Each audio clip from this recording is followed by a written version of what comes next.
What's up, guys? If you're not subscribed, please subscribe. Also, please smash that like button on the video and enjoy the show. Right. So I was just throwing stuff at the wall, all this stuff going on. And I found myself trying to, because I figured out the story thing. So I was trying to have people on similar to what you do, tell their story and I'll clip it. Because I didn't feel it kind of promoting myself, because I spent 6 hours learning how to connect the merch store to the TikTok such shop. a pain in the ass. Right? Oh Through my God. skill queue. Yeah. Such a pain in the ass. Is that window high enough for me to jump and kill myself? Break your legs. Yeah. You'd be fine though. And then we had a bunch of podcasts already done. And my friend Sam, he did a podcast with me before where he was searching for Forrest Fenn's treasure, which is For like what? Forrest Fenn's treasure. It was this English. I got you. It was this philanthropist. There you go. Yeah, that's right. There we go. Who he was just like really rich, and he had a bunch of Native American antiques, and he made this little chest, and he put millions of dollars worth of stuff in this chest, and he wrote a book with a riddle in it, and he said, if you solve the riddle, you will be able to find this chest, right? And he just put it out to the public, and because he thought he was dying of terminal cancer, he survived.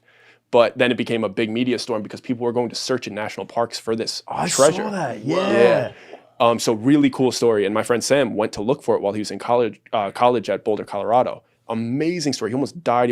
He fell into like a rapid. It was this crazy story. And I had him on like a year earlier, and I just had this podcast in the bank. So then the series thing came out where you could put a paywall behind a video. So I have this story where me and Sam are in the woods and this shit is happening. And if you guys want to put a face to the name, I actually have a podcast from a year ago that YouTube took down because it was too graphic. But you guys could pay $1.99 for it to support me and put a face to the name. And that video got 10 million views because series just came out. Go ahead, tell us. No. Yeah. That's awesome, man. Where do you get the time for all this? It's psychotic. That's all you do, though. That's all I do. Yeah. She gets all I think about, all we talk about. It's all this all the time. We work out and we do this. That's all we do. What does a day look like for you? We wake up, we drink. What time? Oh, no, we sleep till we wake up. So that's a rule that I have. When I go to sleep, we try not to set alarms. It's a little different this week, but we just don't set alarm. When we wake up, I feel fresh and I could go for 12 hours straight. But if I try to do like a 6 a.m. regimen, whatever, like we don't do that.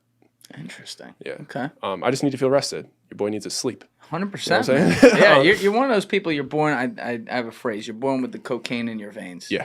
You don't need that shit. Like, Yeah. That's just there. But And that's I interesting. love this That's how you shit. start. Yeah, I love this shit, and it's Yes. fun. And I just like working out, and this gives us the freedom to work out, and then I enjoy what I'm doing, right? So it doesn't bother me. It's like first thing we do, we just work out. We have a gym in the basement now. Oh, you do a home workout with it. Yeah. Luckily we were, because when we started, I lived with my parents, right? And then I met her. She moved in with my parents, and All three of us. Yeah. Yeah, look at that. Yeah, and she moved in. She moved in with her dog too, and it was just this whole. That's so funny. Yeah. That's laying down. I see what you did there. Yeah. She was smart lady over there. I made her actually, because everything started going well when I met her, right? Because it's direction. Right. I'm not joking. You're the first person to believe in me, right? So I was just throwing stuff at the wall, all this stuff going on, and I found myself trying to, because I figured out the story thing. So I was trying to have people on similar to what you do, tell their story and I'll clip it, because I didn't feel it. Kind of promoting myself kind of felt gross. It does for a little feel while, gross. Yeah. right? And then I met her and she goes, you have good stories, do you? And then the first one that she was like, this story was good, clip it and do it. And we're just hanging out in my studio, we made it, got 10.6 million. When was that? A few months before the stairs, so maybe June. Last year. Yeah. Was that that wasn't your first video though? The first video that went the first video that I felt like went viral got 1.1 million. I was like, I'm the shit. Which platform? But it was my 1.1 million rookie numbers.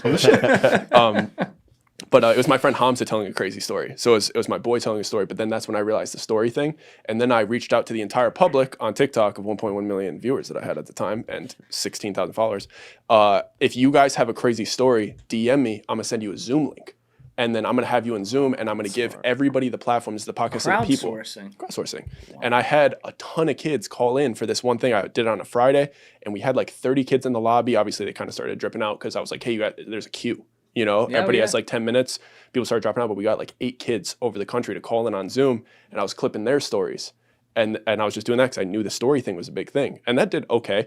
But the second time I tried to do it, the hype wasn't the same, right? Yeah. And then I was like, oh, well, that was my wave. I fell off. I'm done.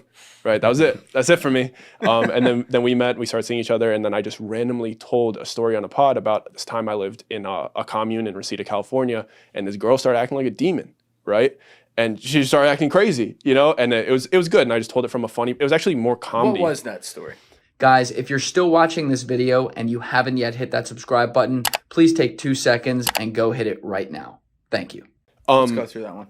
So I lived in this wild place in Reseda, California, where like 16 people lived there. And if you look at it from the outside, it's just a gate and it looks like damn near a trailer park in there. But rent was $350, right? And I was like, I don't want to pay rent. There's a bed there. Cool. I'm 19. And there was people in and out constantly in this commune. And my roommates would change week by week. And one of them, I went home for Christmas and I came home. I came back and apparently there was this girl here that this happened, and I started talking to my friend, and he's like, bro, she's been acting crazy, where she's standing in the middle of the yard, standing on one foot, squeezing her fist, like white knuckling it, acting wild, and like hair in front of her face, a little Asian girl. Freaky situation, right? She's harassing everybody. This is real, though. That's real. That's real. We extended that story, so like that concept went viral. Creative license. Yeah. Embellishment a little bit. Yeah, so initially that story went viral and got like 10.6, and then just like a month ago, we extended it to an hour long, right? Because we had the concept, we had the base there, and then we just extended it like it went on for a week longer, right? Of like different stuff, right? And we told that through the perspective of us not knowing it was going on, watching her actions through security cameras a week after she did all of it. Does that make sense? Yes. Yes. So, yeah, that's that. Does that answer your question? Yeah, Okay. yeah, it did. That's a wild concept, though. So you don't disclose this, though. You make people guess That's which the ones are smartest real part. and which ones are fake. The thing is, the first 10 were 100% real. So it was like, I was just standing on it. I'm like, dude, this happened. They're like, there's no way this happened. Now we're out of material. And then we run out of material. And I was worried. And she could say, I had the stairs in the woods in my notes for months. Because I'm like, this is going to be the first fake one.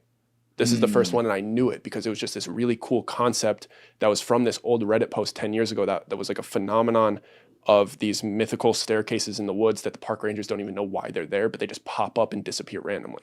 So that's the concept. There was a Reddit thread on this? Yeah, it's called like Search and Rescue something. Pull this up? Yeah. It's really popular, but it was popular like early 2000s, right? When that creepypasta Reddit thing was going on. And my friend told me about it, and I was like, that's a weird concept. And I looked into it, and I found myself disturbed by it, one, but two, I felt like I wanted more. I felt like there's not enough about this. It's a bunch of threads. It's pretty cool. It's way too much to read. 9 years ago. Yeah. Whoa.